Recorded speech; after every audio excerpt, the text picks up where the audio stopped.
Мінекей печеньеміз дайын болып қалды. Өте жұмсақ, өте керемет. Кішкентай балаларға пісіріп, қуантып, осылай дайындап берулеріңізге болады. Өте жұмсақ, тез оңай дайын болатын печенье.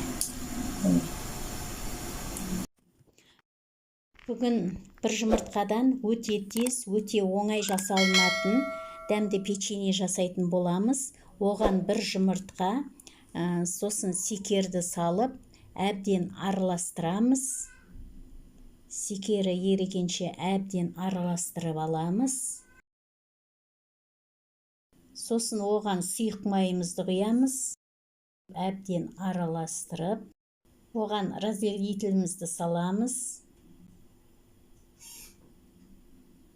Әбден барлығын араластырамыз.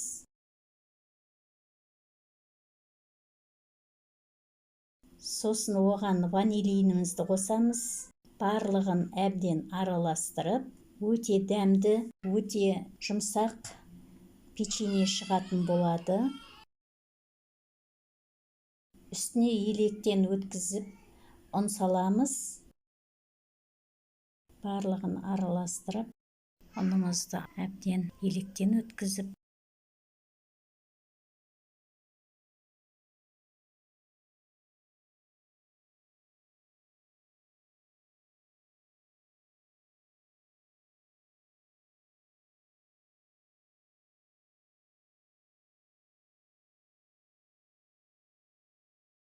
міне бетін шанышқымен әсемдейміз.